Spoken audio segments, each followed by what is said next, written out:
You know, one of the things I want to share with all of you guys is Mexico's not as scary as you think.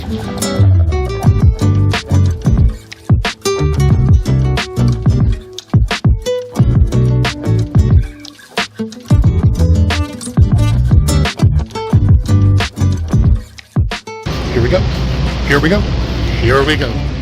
And I came over to the Zona Rosa, which is the pink zone, or commonly known as the LGBTQ community. Just wanted to see what it's like. I'm just walking down the streets. It's very active, lots of people, interesting shops, some a little high-end, some a little low-end.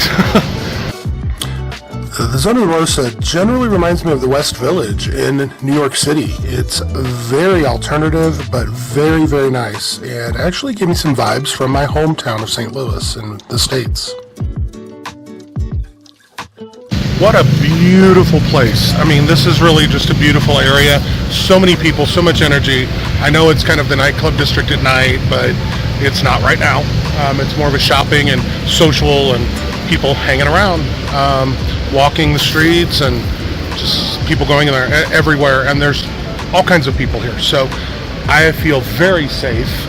Not only do I feel safe, but I feel like kind of home. It's quaint. There's lower, older buildings mixed with newer buildings. It's easy to get to. You grab an Uber. You can also, you know, look up the bus and train stations. It's very easy to get around Mexico City. I'm just shocked by that. And it's weird to me because I'm like, how have I not been here before? But let's just walk around. Keeping my eyes peeled for just interesting shops. And so I'm just standing here on the street. I'm just literally walking up and down the streets. It's a lot of fun to just see things. You know, one of the things I want to share with all of you guys is Mexico's not as scary as you think. It's a city. You have to use caution. I'm very careful when I'm videoing. I'm very careful what I carry, how I carry it. I'm always aware of my surroundings. You'll see me. I'm turning and looking. But this is what you're getting. You're getting a town with a very diverse attitude towards just about everything. A very cosmopolitan city. So this is my favorite view here.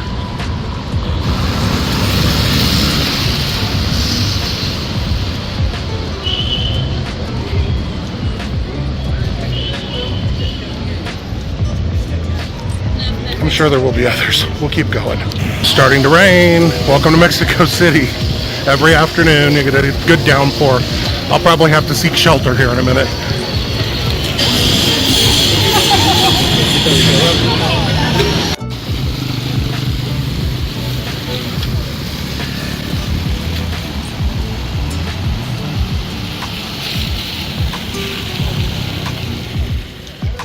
Okay, so today we're at an art fair, and it's kind of an upper scale, nicer art fair in a beautiful little area of town.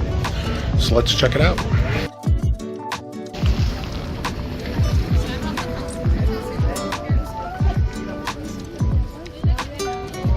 San Angel is actually a very surprising little part of town that I didn't expect. My friend wanted to go to the art fair that's held every Sunday here at Plaza de Carmen.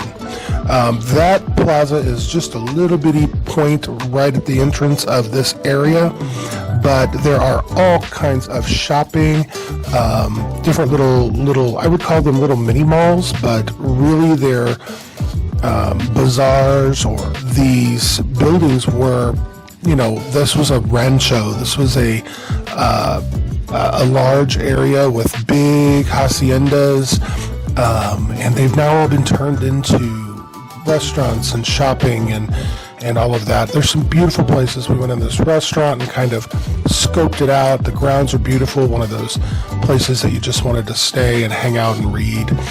But the restaurant there was very nice. We didn't eat at that restaurant. I love the dog. He's there. Don't worry, he's at somebody's house there. But the architecture, the whimsy, the different types of cultural things that you'll see are very historic. Some of the stuff is from the original building. We did eat at La Petite Lola, which was a bakery, a patisserie. Definitely had all the bakery items, but you had a full menu of Italian fare, lasagnas and pizzas.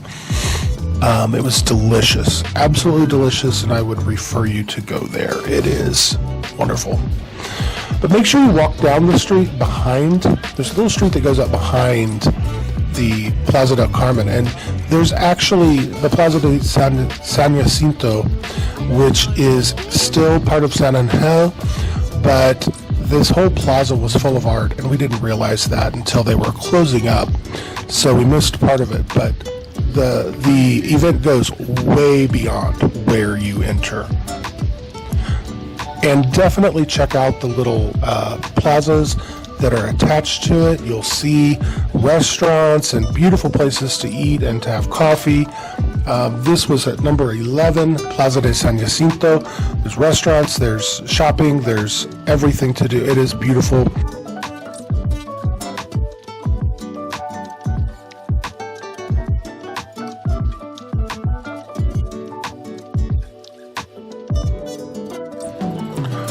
One of my favorite places in Mexico City is Coyoacan. Coyoacan is a very, very old city.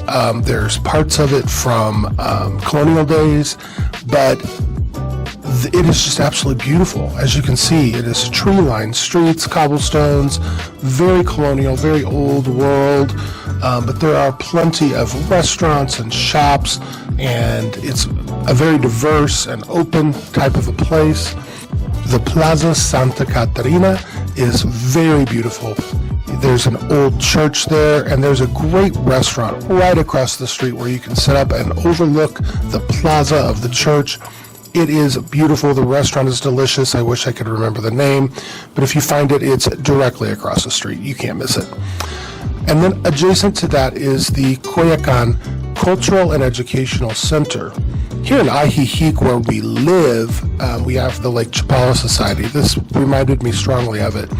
There's everything from language lessons, art, dance, just events, different things to do that really bring culture and value to the local community.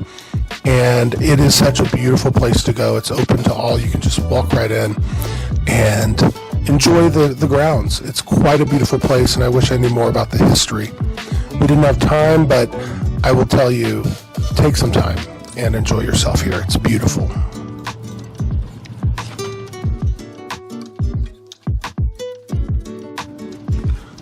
All of Coyoacan is a beautiful upscale place with amazing restaurants, amazing places to see. There's the Frida Kahlo Museum, which is just right there on the street. You can't miss it. It's a blue building, but you're close to all of these other beautiful places in Coyoacan. You'd be remiss to miss the Centro with the large plaza and main church. Head over to the Viveros of Coyoacan. It is a large wooded area that's meant for walking and exercise and just being in nature right in the middle of town. And it is connected to viveros, or greenhouses, nurseries, where you can purchase just about every plant that's ever existed in Mexico. It is a beautiful space just to walk through and relax. Coyoacan is breathtaking.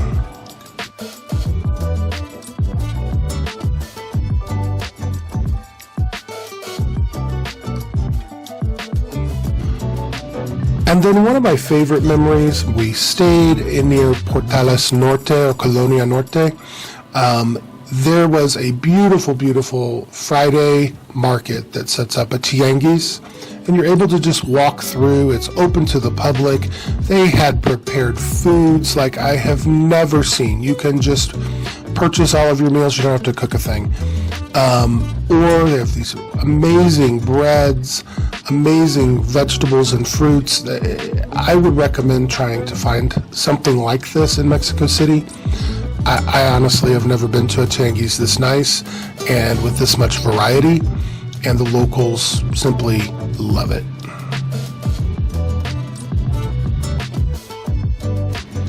A must-see is TETETLAN.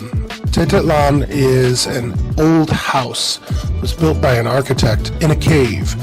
The glass floors are amazing. You can look straight down and see into the cave below you. The walls are built out of the cave. The walls are stone, and it is now a restaurant and library of architectural and design.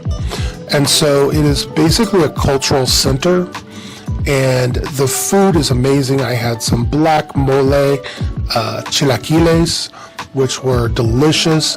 And while you're there, you can sit and just peruse all of the books on architecture and design. Upstairs, there was a yoga event going on. There were, just to look at this and realize it was a home at one time is quite amazing. And you can see the history of it, but it's worth going. I would recommend that you go during the week because weekends are extremely busy. During the week, you're able to get right in. Weekends, there's a line out the front door.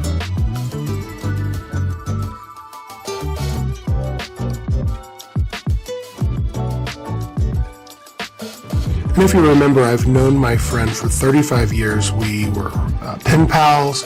We wrote back and forth, and we heard about each other's lives, but we'd never actually gotten to see those things. I was lucky enough to have her drive me through her university. It's the Royal and Pontifical University of Mexico City. It is the oldest, I did not know this, but it is the oldest university in North America, started in 1551. Quite the beautiful campus, very eclectic, very cultural, and she was able to show me all the different buildings and where she attended classes. It was quite the privilege. Thank you for coming along on this journey with me. I had such an amazing time in Mexico City, and I just hope that I'm able to show you a little bit of it. But we do have a playlist with about 10 or 11 videos on there from our last trip showing you all those touristy things and not so touristy things that you can check out and do in Mexico City. Please give it a like, subscribe, share, and we hope it helps you. So if you haven't already, go find your truly remarkable life.